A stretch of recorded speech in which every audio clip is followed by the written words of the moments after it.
Welcome back to the podcast. Today we're going to be getting into a compound that has been recently becoming pretty damn popular in both high performance athletes and the world of longevity science as well, mitochondrial optimization, biohacking a bit as well, and that is urolithin A. If you never heard of it, well, I'm gonna basically put you on because urolithin A sits at the what you could call the intersection of mitochondrial health, inflammation management, and muscle performance as well. Three areas that literally define what we're about here, optimizing your physique, health, and performance. And this isn't just another one of those gimmicky supplements. There is now very, very good research behind it, which is why I'm doing an episode on it, because I think it will eventually be in people's daily stacks just like creatine. So we're essentially going to cover what is urolithin A and where it comes from, why the mitochondria matter much more than you probably think in terms of physique development, and what the actual research shows, how it improves our physique, our health, and performance, and how to use it in application to get all of the positive outcomes. So urolithin A is what's called a postbiotic. That means it's not a nutrient you eat directly. It's something your gut actually, your microbiome creates after you eat certain polyphenol-rich foods. So like if you eat pomegranates or walnuts or raspberries or strawberries, these foods are high in a type of polyphenol that then get broken down to oleic acid in your gut. From there, specific strains of gut bacteria then convert that into urolithin A. But here's why we want to supplement with it, because not everybody makes it. In fact, only about 30 to 40% of people have the right microbial environment to actually generate meaningful levels of urolithin A. So even if you're eating all the right foods, you could load up your diet with all the ones I just mentioned and still not generate enough urolithin A to have a meaningful impact. So we want to supplement with a bioavailable form and deliver this compound straight to your mitochondria. Now, urolithin A targets something most people completely overlook when it comes to performance or body composition, and that is mitochondrial dysfunction. Now, this is not going to be so pertinent to younger individuals.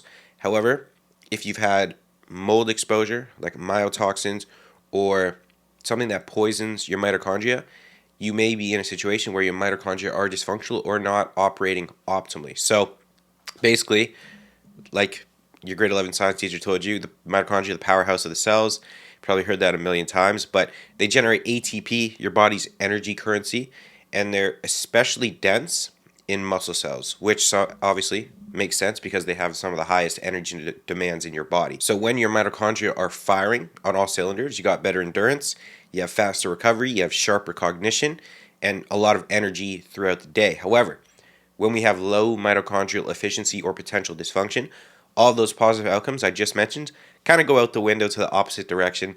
And this is why a supplement like urolithin A is quite fascinating in my opinion, because it induces mitophagy, which is a cellular cleanup process that recycles old, damaged mitochondria, then makes room for new, more efficient ones. So it's kind of like upgrading the engine on a car is one way to look at it. And then this leads to very measurable outcomes, which is pretty damn cool.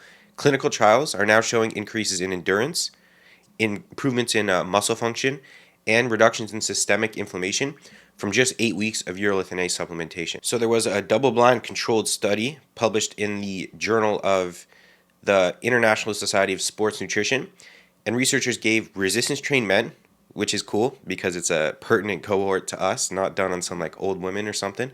They gave them 1 gram of urolithin A per day for 8 weeks alongside a standardized training program. The group that took the urolithin A saw strength increases across the bench and squat, which were higher in the urolithin A group. They saw peak force and muscular endurance improved. They also saw C-reactive protein, which is a key marker of inflammation, drop quite significantly. And markers of muscle breakdown, like 3-methylhistidine, trended downward too, which means less muscle breakdown, faster recovery session to session. And while some of these results didn't hit statistical significance due to the small sample size, the trends across multiple markers suggest one thing. Urolithin A is not going to have some type of like steroid-like effect, but it clearly supports better performance, recovery, and systemic health as well.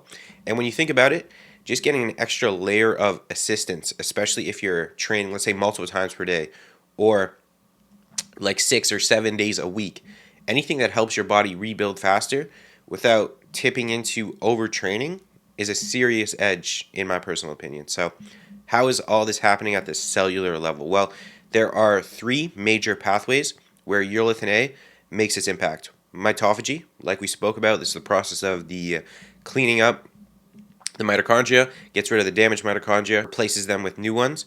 Then you have fewer damaged mitochondria, means less cellular waste, better energy production, and improved muscle endurance. Then we have the NRF2 activation. Urolithin A activates NRF2, which is a transcription factor that triggers your body's own antioxidant defense system. So it upregulates enzymes like glutathione peroxidase and superoxide dismutase. And these antioxidants neutralize free radicals created from training, then protecting your muscles from potentially unnecessary damage, which over a long period of time can have quite the significant impact. And lastly, urolithin A helps quiet down excessive activation of an inflammation marker, and this reduces chronic low-grade inflammation while still allowing the acute inflammation which is needed to trigger adaptations after hard workouts. So the other side I thought worth mentioning, even though most of you listening to this aren't really part of the longevity community, but put your parents on. I got this in my mom's Substack because urolithin A isn't just performance. Yes, it's great. It's going to help us perform better. It's going to help us recover better. It's also a longevity enhancer as well. In older adults, studies show urolithin A improves 6-minute walk test scores. It increases leg strength and supports muscle oxygenation. Those are all key metrics tied to maintaining independence and the quality of life as we age. So not just our lifespan, but our health span. So if you want your parents to have a longer health span, this might be something worth looking into. And if you're, let's say, an endurance athlete or you're hybrid training, urolithin A was shown to do some pretty cool things as well that you definitely benefit from.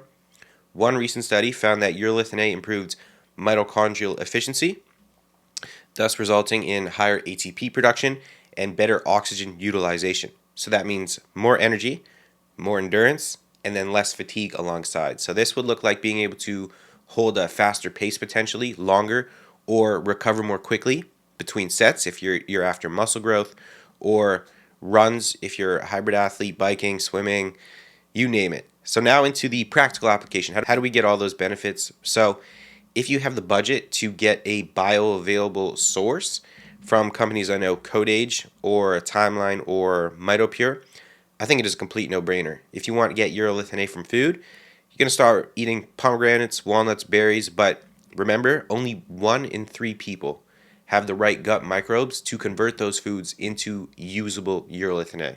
And even then, you don't know if you're making enough to see the real benefits. That's why, in my opinion, supplementation does make sense for a lot of people, provided you have the extra budget for it. So typical dosages range from 500 to 1,000 milligrams per day. You could start with 500 milligrams a day if you're new to it, or just start with the gram to mimic the study done on resistance-trained males.